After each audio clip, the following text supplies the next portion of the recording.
Hace 66 millones de años, la Tierra y sus habitantes vivieron uno de los días más violentos de la historia de nuestro planeta. Un día tan destructivo y caótico que su legado aún es físicamente visible millones de años después. Y hablo, por supuesto, del cráter de Chicxulub, una enorme depresión terrestre situada en la península de Yucatán, y es tan grande para albergar 19 veces la Ciudad de México, y tan profundo que cuando se formó podrías haber apilado el edificio más alto del planeta, el Burj Khalifa, varias veces, sin siquiera verlo sobresalir del borde. Es solo una de las pruebas que existen, aunque hay que admitir que es la más impactante, y demuestra que un asteroide devastador realmente golpeó la Tierra a finales del Cretácico, inauguró una nueva era y puso de rodillas a los dinosaurios dominantes. No hace falta ser un genio para imaginar que vivir semejante evento de alto impacto habría sido espantoso y una experiencia única en la vida, si captas a lo que me refiero. Pero, ¿cómo fueron esas primeras 24 horas cuando el mundo pasó de estar lleno de vida, verde y ser hogar de las criaturas más maravillosas de todos los tiempos, a quedar de pronto oscuro y extrañamente silencioso? Casi parece imposible que tanto ocurriera en un solo día, pero como pronto descubrirás, este asteroide no estaba jugando, y eso era más que evidente incluso antes de golpear a la Tierra, pues el asteroide de Chicxulub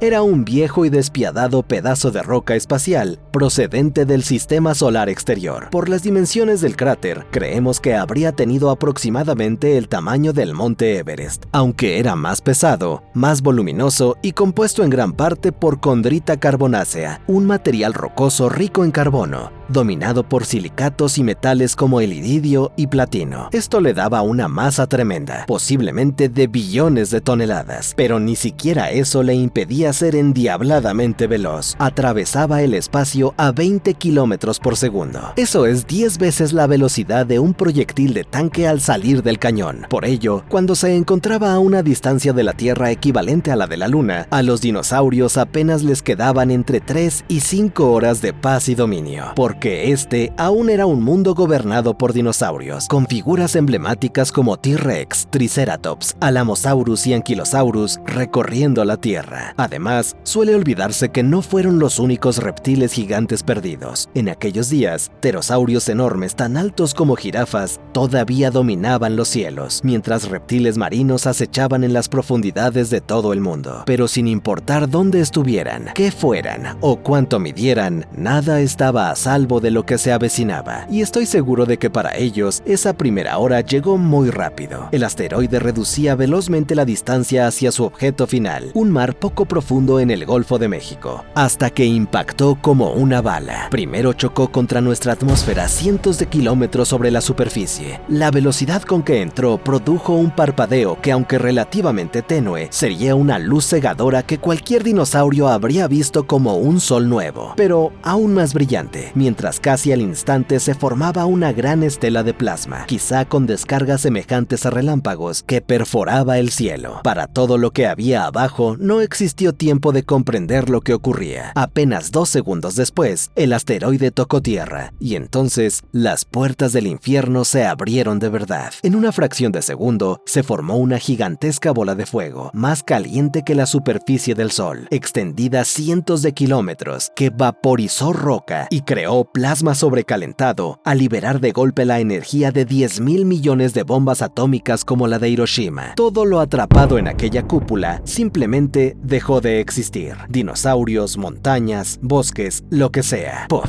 Desaparecido como si nunca hubiera estado allí. Y no solo murió al instante lo alcanzado por la bola de fuego. La inmensa mayoría de los animales en un radio de 1000 kilómetros habría sentido el calor letal de la explosión térmica, quizá con temperaturas casi 4 veces superiores al ajuste máximo de tu horno, que quemaba su carne como cerillos e incendiaba todo alrededor. Incluso más lejos, las quemaduras de tercer grado habrían sido generalizadas en buena parte de Centroamérica, Norteamérica y Sudamérica. Lugares tan distantes como Colorado recibieron un pulso térmico capaz de iniciar incendios forestales, y aunque apenas habían transcurrido los primeros segundos del impacto, prácticamente todo México, Centroamérica y el sureste de Estados Estados Unidos ya estaba muerto o agonizando si se encontraba al descubierto, y cualquier criatura con la suerte o quizá la mala suerte de haber quedado protegida del pulso térmico pronto conocería al asteroide de todos modos. Además de explotar de forma espectacular, el impacto envió enormes cantidades de energía cinética a través del planeta, como un martillo gigantesco, y generó ondas sísmicas destructivas como ninguna que haya sentido la humanidad jamás. Probablemente causó un terremoto masivo de magnitud 10 u 11. En otras palabras, entre 10 y 100 veces más potente que el terremoto más fuerte registrado por instrumentos humanos. Esas ondas sísmicas mortales avanzaron sorprendentemente rápido. Llegaron a lugares como Canadá en apenas unos minutos, y hasta el lado opuesto del mundo pudo sentirlas en menos de media hora. Como cualquier terremoto, cuanto más cerca del epicentro estuvieras, más intensos serían los efectos que sentirías. Grandes extensiones del hemisferio occidental sufrieron enormes deslizamientos, derrumbes costeros y un movimiento violento del suelo que hizo perder el equilibrio a los animales y los lanzaba del suelo. Para muchos dinosaurios grandes, aquello pudo ser una sentencia de muerte, incapaces de levantarse otra vez. También podrían haberse fracturado los huesos. La sacudida fue tan poderosa que en sitios como la formación de Tanis de Dakota del Norte, a más de 3.000 kilómetros del impacto, vemos pruebas de que la vía marítima interior occidental, literalmente un mar, experimentó seiches. En términos sencillos, se agitaba como una piscina durante un terremoto, algo mortal para muchas criaturas dentro y alrededor del agua, pues lanzó hacia adelante olas enormes y elevadas. Y aunque era más lenta que el pulso sísmico y las ondas térmicas, otra cosa ya empezaba a abrirse paso por la superficie apenas unos segundos después de la explosión: una poderosa onda expansiva. Cuando el asteroide golpeó la superficie, la bola de fuego que creó y que se expandía rápidamente no solo consumió cuanto encontró a su paso, también chocó, en esencia, contra la atmósfera circundante y la empujó violentamente hacia afuera. Ese enorme desplazamiento de aire, a su vez, se comprimió hasta formar un muro de alta presión que avanzaba con rapidez y que en la zona inmediata al impacto se propagó a más de 1.000 kilómetros por hora, suficiente para arrasar fácilmente rascacielos y estructuras de concreto de haber existido. En este caso, lo arrasado fue un montón de dinosaurios y otros animales, probablemente desollados hasta el hueso y despedazados violentamente por la presión extrema. Y, como si semejante exceso no bastara, al principio aquella ráfaga también estaba sobrecalentada. A medida que la onda viajaba cada vez más lejos, empezó a perder velocidad gradualmente, pero conservó una potencia sorprendente, continuando a cientos de kilómetros por hora, y llegó a lugares como el norte de Florida en cerca de media hora, derribando todos los bosques que encontró en su camino. Solo al alcanzar lugares como las Carolinas o el sur de Centroamérica, disminuyó hasta velocidades más propias de un vendaval o huracán que, no lo olvidemos, aún causaba daños generalizados, aunque ofrecía más posibilidades de sobrevivir. Finalmente, los dinosaurios aún más lejanos, o los que vivían al otro lado del planeta, no llegaron a sufrir una onda expansiva capaz de matarlos, aunque muchos sí la oyeron. Técnicamente, siguió viajando alrededor del globo durante las horas y días posteriores, dando varias vueltas completas. La criatura al lado opuesto ignoraba aquella ráfaga letal, pero definitivamente sí sintieron otro efecto violento y mucho más rápido, ocurrido dentro de la primera hora, y quizá el mayor asesino de todos: el material expulsado. Cuando esa gigantesca bola sobrecalentada golpeó la Tierra, digamos que excavó muchísimo material, y cuando digo muchísimo, hablo de billones de toneladas de gas y roca, decenas de miles de veces más pesadas que la ciudad de Nueva York. Parte de ese material expulsado salió disparado lateralmente y cubrió los alrededores, pero la inmensa mayoría se elevó como un cohete hacia el lugar del que venía el asteroide. Una porción del material vaporizado abandonó la zona tan rápido que llegó a mitad del camino hacia la Luna, e incluso algo escapó de la órbita terrestre. Sin embargo, mucho solo salió brevemente de la atmósfera, y como quizá aprendiste en clase, todo lo que sube tiene que bajar. Apenas unos minutos después del impacto, los proyectiles más veloces ya habrían empezado a reentrar en la atmósfera. Como cualquier nave fabricada por humanos que regresa a la Tierra, aquello descendía rápido y ardiendo. Pero cuando llueven miles de millones de rocas, aparece un problema que no ocurre durante la reentrada de un transbordador. El propio cielo empieza a calentarse. Es como estar debajo de una ducha caliente, aunque aunque no estés directamente bajo el agua. De todos modos, sientes el calor, solo que en vez de unas gotas hirviendo, caía roca fundida y vaporizada, lo que produjo un pulso térmico que envolvió al planeta entero. Aún así, este efecto no fue instantáneo. No hablamos de una lámpara que se enciende de repente y que hace que todo empiece a arder. El material expulsado y el pulso térmico avanzaron por la Tierra y los lugares más distantes disfrutaron del clima normal un poquito más. Sin embargo, igual que con los terremotos, el calor no tardó mucho en propagarse. Incluso en la antípoda del impacto, es decir, el punto más alejado del planeta respecto al lugar de la colisión, se cree que el material empezó a caer en menos de una hora, quizá un poco antes. Con él, el lado opuesto de la Tierra ardió exactamente igual, porque la reentrada de material convirtió el exterior en una sauna gigante y mortal. El calor se ha comparado con un horno en modo asador. En otras palabras, suficiente para incendiar materiales inflamables y cocinar desde dentro a los animales expuestos. Tu piel ardería, tu sangre herviría, tus ojos se derretirían y cada respiración carbonizaría tus entrañas. Nada agradable. Aunque fueras un anquilosaurio acorazado o un gigante como un saurópodo, todo lo alcanzado estaba ardiendo. Como lo expresó un investigador, este pulso térmico equivalía a detonar una bomba nuclear de un megatón cada 6 kilómetros por todo el planeta. Aunque no es concluyente, algunos modelos sugieren que este horneado espantoso de la atmósfera duró alrededor de una hora, quizá más, si bien las temperaturas probablemente fluctuaron durante todo ese periodo. Y este pulso térmico no solo mató directamente a incontables criaturas expuestas por todo el planeta, también provocó incendios gigantescos que probablemente consumieron el 70% de los bosques del mundo. Estos fuegos ardieron durante horas, incluso días, con una ferocidad sin precedentes, mientras toda la vegetación expuesta se quemaba, asfixiando la vida dentro de los bosques o envolviéndola directamente en llamas. Tampoco eran simples incendios forestales comunes y corrientes, pues debido a su enorme intensidad, muchas de las llamas se transformaron en tormentas de fuego, incendios grandes e incontrolables que crean y alimentan su propio clima y poderosos vientos. Durante toda esta carnicería, los tornados de fuego probablemente también fueron habituales. Así que, para resumir brevemente, tan solo en la primera hora,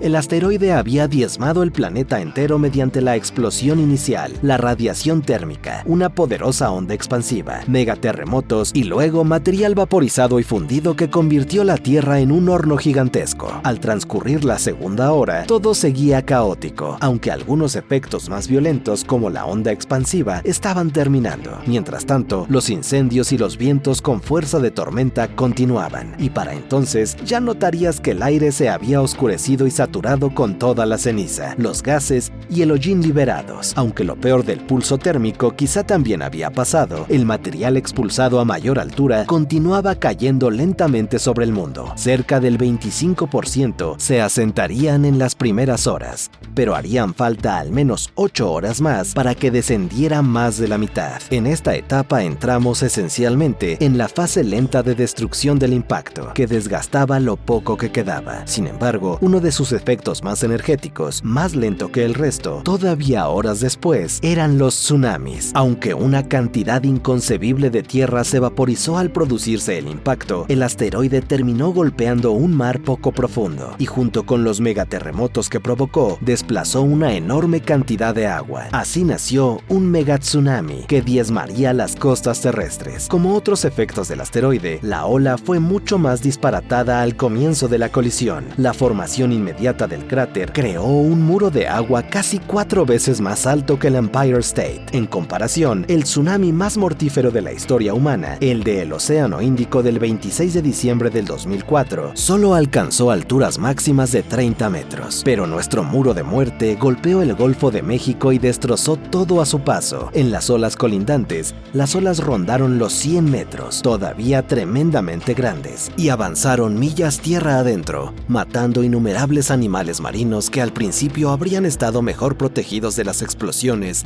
y los terremotos iniciales. Y aunque solo cerca del cráter los animales se toparon con olas más altas que rascacielos, las costas lejanas también recibirían un buen trago de este tsunami pronto global. Aunque la altura de las olas disminuyó enormemente con la distancia, el tsunami conservó una auténtica barbaridad de energía. La ola tenía unas 6 millas de grosor, 3 veces la anchura de Manhattan, y transportaba 30,000 veces más energía que el tsunami del Océano Índico de 2004. Así que hablamos de una ola verdaderamente colosal. Sin embargo, frente a otras calamidades observadas durante el evento, el tsunami avanzó mucho más despacio. Cruzó el océano aproximadamente a la velocidad de un avión comercial, y las olas frenaron aún más al aproximarse a la costa. Por eso tardó más que los terremotos y el material expulsado en extenderse por el mundo. Se cree que necesitó cerca de 1 hora para salir por completo del Golfo, y que durante las siguientes 24 horas atravesó el Pacífico y golpeó Europa y África Occidental. Además, gracias a un paso entre Norteamérica y Sudamérica, también generó un tsunami que se propagó por todo el Atlántico y alcanzó las costas de Australia al terminar el día. En esas regiones más distantes, las olas pudieron medir entre 10 y 20 metros y causar daños considerables. Lo sabemos con certeza porque en la Antártida, los investigadores encontraron concentraciones de numerosos animales marinos fosilizados que, al parecer, murieron violentamente y al mismo tiempo. Esto sugiere que incluso en lugares como aquel, los ecosistemas marinos y los ambientes costeros fueron destrozados. Al tsunami global le tomarían 48 horas rodear por completo el planeta. Su fuerza e intensidad también significaron que, en muchas regiones del mundo, especialmente cerca de la zona cero, olas gigantes y condiciones semejantes a tsunami probablemente persistieron durante horas mientras todo intentaba volver a la normalidad. Y si de algún modo habías logrado sobrevivir a esto y todo lo demás que azotó al planeta durante las primeras horas, entonces tendrías que lidiar con las réplicas del megaterremoto. Por lo general, las réplicas pueden ser apenas una magnitud menores que el evento principal. Eso significa que si el terremoto realmente alcanzó una magnitud de 11, las propias réplicas pudieron superar a cualquier sismo de la historia registrada, con una magnitud de 10. Además, los terremotos más potentes no solo producen réplicas más fuertes, sino también una mayor cantidad y con mayor frecuencia. En este caso, se habrían contado por miles y durante todo el resto del día continuarían sacudiendo hasta lo más profundo al planeta y a sus pocos supervivientes. Aunque me concentro principalmente en el primer día, estas réplicas realmente demuestran la energía absurda liberada durante esta extinción, pues la actividad sísmica causada por el evento podría haber continuado y persistido durante incluso miles de años. Dejando el futuro aparte, durante las horas siguientes, los supervivientes de la Tierra comenzaron a observar otros cambios. Los grandes incendios continuaron devorando la vegetación y volvieron el cielo poco a poco rojizo y oscuro, mientras que cenizas, polvo y otras sustancias se extendían por el mundo, bloqueando buena parte de la luz solar. Aunque el aire habría disminuido su temperatura, todavía era insoportablemente caliente en casi todo el planeta, y en algunos lugares probablemente siguió siendo letal durante varias horas, quizá más. Imagino que uno de esos lugares, y uno al que no querría acercarme, era el cráter. Aunque el asteroide ya no existía, el cráter seguía siendo el punto más inestable de la Tierra. Contrario a la creencia popular, no era un pozo gigantesco de lava volcánica, sino una extensa capa fundida de diversos materiales, probablemente muy vaporosa y brillante, cuyo espesor variaba por todo el cráter. Durante horas este pareció estar vivo. Sus paredes comenzaron a derrumbarse y grandes cantidades de roca se precipitaron hacia el interior. Poco después se les unió el agua, pues el mar empezó a recuperar el lugar del impacto. El tsunami y las olas regresaron al cráter, provocando violentas explosiones de vapor y actividad hidrotermal. Aunque la superficie del sitio probablemente se enfrió y formó una costra con bastante rapidez cuando el agua volvió a cubrirlo, en las profundidades ocurrió algo distinto. Permaneció caliente mucho más allá del primer día. Algunos modelos calculan que la zona bajo la costra tardó hasta 8 millones de años en enfriarse. Otra prueba de lo brutal que fue esta roca espacial. Pero no habría que esperar millones de años para presenciar otro aspecto del asteroide que la mayoría de las personas suele pasar por alto. Debido a los terremotos y al impacto inicial, no solo se desplazaron violentamente roca y agua, absolutamente absolutamente todo recibió una buena sacudida, incluidos todos y cada uno de los volcanes del planeta, tanto terrestres como submarinos. Y sabemos que incluso hoy, los terremotos pueden desencadenar erupciones volcánicas, y exactamente el mismo proceso se aplicaba en aquella época. Es difícil determinar cuánta actividad volcánica provocó realmente el asteroide, pero sin duda debió causar alguna. Básicamente, cualquier dinosaurio que sobreviviera las primeras horas y ahora vagara por aquel páramo quemado no solo debía preocuparse por los incendios persistentes, el humo, los tsunamis, las réplicas y la búsqueda de recursos. También tenía que cuidarse de que un volcán no le explotara en la cara, y dada la escasa visibilidad, ni siquiera habría tenido oportunidad alguna de verlo venir. Espero que quede más o menos claro cómo una roca espacial pudo matar de manera muy rápida a los dinosaurios no avianos. Al concluir las 24 horas, la mayoría estaba súper muerta, igual que incontables criaturas marinas y muchas otras, porque no hay que olvidar que no solo se extinguieron los dinosaurios no avianos, la Tierra perdió más del 75% de todas las especies marinas y terrestres, y para los pocos supervivientes, el tormento distaba mucho de terminar. Aunque la extinción del Cretácico es conocida por ser rápida y brutal, frente a otros eventos de extinción, se prolongó mucho más que un día, y entonces surgió un nuevo asesino, el llamado invierno apocalíptico, semejante a uno nuclear. Todo el material que bloqueaba el sol redujo las temperaturas del planeta e impidió que los organismos realizaran la fotosíntesis, provocando colapsos generalizados de las cadenas alimentarias, incluso en comunidades que al principio hubieran quedado bien protegidas. No sabemos cuánto duró aquel invierno, pero cálculos recientes sugieren que fueron años, quizá más de una década de tristeza, oscuridad y lenta agonía. Aunque por mi parte, preferiría pasar unas semanas en este mundo posterior al asteroide que soportar las primeras 24 horas. Gracias por ver este video de Zoe Extinto. Nos vemos en el próximo.